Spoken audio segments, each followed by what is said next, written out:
का शब्द प्रयोग किए बिना H1B वीज़ा पर बहुत ही विस्तृत चर्चा, उसकी स्पिरिट पर बहुत ही विस्तृत चर्चा प्रधानमंत्री मोदी और प्रेसिडेंट ट्रंप के बीच में हुई।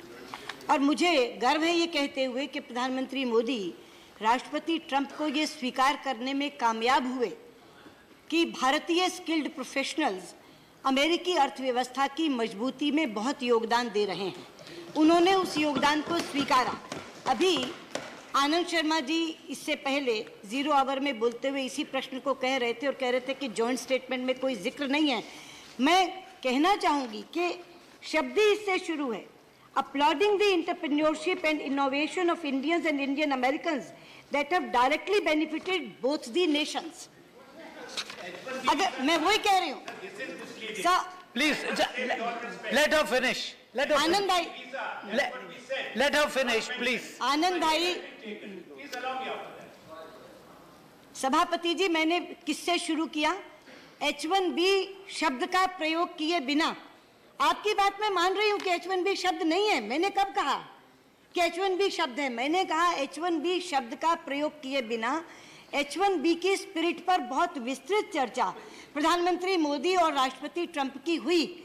और उसके आगे मैंने ये भी कहा कि उस चर्चा के बाद प्रधानमंत्री मोदी राष्ट्रपति ट्रंप को ये मनवाने में कामयाब हो गए कि भारतीय स्किल्ड प्रोफेशनल्स अमेरिकन अर्थव्यवस्था को बहुत मजबूत कर रहे हैं और उसमें बहुत योगदान दे रहे हैं। और जॉइंट स्टेटमेंट में इसका जिक्र अपलॉड शब्द से आया और उन्होंने सराहना भी की और फिर आगे वेलकम शब्द आया तो उन्होंने सराहना और स्वागत किया। तो जिन स्किल्ड प्रोफेशनल्स का, जिन IT प्रोफेशनल्स का आप जिक्र कर रहे हैं, अगर उनकी सराहना राष्ट्रपति ट्रंप करते हैं, अगर उनका स्वागत राष्ट्रपति ट्रंप करते हैं, तो उनके हितों को प्रभावित करने का काम कैसे कर सकते हैं? क्योंकि उन्होंने कहा it is benefiting both the Nations. अगर वो उनका अहित करेंगे तो अंत में अहित अमेरिका का होगा। इसलिए मैं कह रही हूँ आप शब्द पर मत जाइए। H1B शब्द का प्रयोग नहीं है। मैंने इससे प्रारंभ किया है अपनी बात को। लेकिन H1B वीजा के बारे में जो आप चाहते थे उसको उन्होंने इस तरह से स्वीकारा है कि भारतीय IT प्रोफेशनल्स का बहुत बड़ा योगदान है और सराहना और स्वागत दोनों किया है। इस स्पिरिट को सदन को समझना चाहिए। Thank you. Second question. जहाँ तक इजराइल के साथ MOUs का सवाल है, मैंने अपने लिखित जवाब में उन तमाम MOUs का जिक्र कर दिया है जो MOUs इंडिया और इजराइल के बीच में हुए हैं। जहाँ तक बात आपने बॉर्डर फेंसिंग इसकी की है, प्रधानमंत्री मोदी और प्राइम मिनिस्टर नेतन्याहू के बीच में काउंटर टेररिज्म पर बहुत लंबी विस्तृत चर्चा हुई। और जैसा कि आप जानते हैं कि उनके यहाँ टेक्नोलॉजी बहुत एडवांस्ड है और जिस तरह का संबंध बना है उसमें टेक्नोलॉजी ट्रांसफ़र करने में भी उनको किसी तरह की दिक्कत नहीं है। तो इसलिए मैं ये कहना चाहूँगी कि MOUs की लिस्ट तो साथ लगी हुई है, लेकिन बहुत ज़्यादा लंबी बात उनकी, तब आप हैरान होंगे कि जो डिनर पर चर्चा हुई रात के 2:30 बजे समाप्त हुई। एक एक शब्द पर, एक एक विषय पर उनकी लंबी चर्चा प्राइम मिनिस्टर नेतन्याहू के साथ हुई। अमेरिका। मैं आदरणीय सांसद डी राजा जी को कहना चाहूँगी कि ये पहली सरकार है, दोबारा कहूँगी, ये पहली सरकार है जो डिफेंस में सेल्फ रिलायंट होने के लिए आगे बढ़ी है।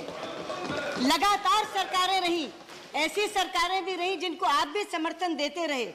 आज तक कभी एक नए पैसे की FDI डिफेंस में आई? सेल्फ रिलायंट आप कैसे होंगे? पैसा चाहिए ना, जॉइंट वेंचर्स चाहिए ना, फैक्ट्रीज चाहिए ना। ये पहली सरकार है जिसने 100% FDI डिफेंस में खोली है, ये कहकर कि अगर आप इंपोर्ट करते हैं, सारी चीजें, तब भी तो आप उन पर आश्रित हैं। उससे ज़्यादा, कहीं ज़्यादा बेहतर है कि 100% FDI खोल करके मेक इन इंडिया में डिफेंस प्रोडक्ट्स बनाओ। राजा जी, जिन सरकारों को आप समर्थन देते रहे वो भी कभी सेल्फ रिलायंट डिफेंस की तरफ नहीं हुई आज तक की। Can the question be answered without polemics? सभापति जी, पहली बार रक्षा उत्पादन के क्षेत्र में अगर कोई सरकार स्वावलंबन की तरफ आगे बढ़ रही है तो प्रधानमंत्री मोदी के नेतृत्व में सरकार है। Thank you. से आज तक की सारी सरकारों की बात कर रही है। Let the next questioner take defence में सेल्फ रिलायंस और बीच में बहुत से प्लीज सिट डाउन। आपने समर्थन प्लीज सिट डाउन। तो मैं बता दूं कि पहले भी जीरो आवर में बोलते हुए उन्होंने कहा कि स्पाउस का वीजा खत्म कर दिया। अब दोबारा कहा स्पाउस का कोई वीजा खत्म नहीं किया गया। एक मिनट लेकिन मैं ये कहना चाहती हूँ क्योंकि इनका जीरो आवर का लंबा प्रश्न H1B वीजा पर था, मैं उस पर सदन में अलग वक्तव्य दूंगी।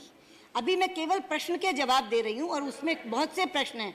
इजराइल, जर्मनी, US मिला हुआ, जहां तक आपका प्रश्न था 0 आवर का, मैं केवल H1B वीजा पे जो आपने सवाल उठाए हैं, वीजा बंद कर दिया गया, फीस बढ़ा दी गई, संख्या कम कर दी गई, उस पर मैं अलग से एक पूरा वक्तव्य आपके उस सवाल के जवाब में जो आपने विषय उठाया उस पर दूंगी।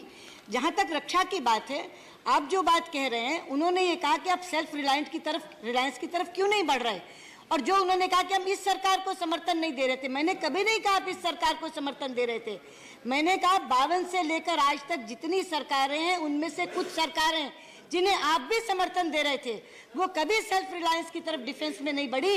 ये पहली वर्तमान सरकार है जो सेल्फ रिलायंस की तरफ डिफेंस में बढ़ी है। श्री तापन से कहना चाहूंगी कि अभी मैंने आनंद भाई को ये कहा है और आपके माध्यम से कहा है कि H1B वीजा पर मैं एक लंबा स्टेटमेंट यहाँ दूंगी। ये जितनी बातें कह रहे हैं, क्योंकि इन तमाम सवालों के जवाब प्रश्न के उत्तर में नहीं दिए जा सकते, क्योंकि इन्होंने कह दिया ग्राउंड रियलिटी से मैच नहीं कर रहा, वो कह रहे हैं फीस बढ़ा दी, संख्या कम कर दी, नहीं, तो इसीलिए मैं कह रही हूँ ना कि H1B वीजा पर मैं अलग से वक्तव्य दूंगी जो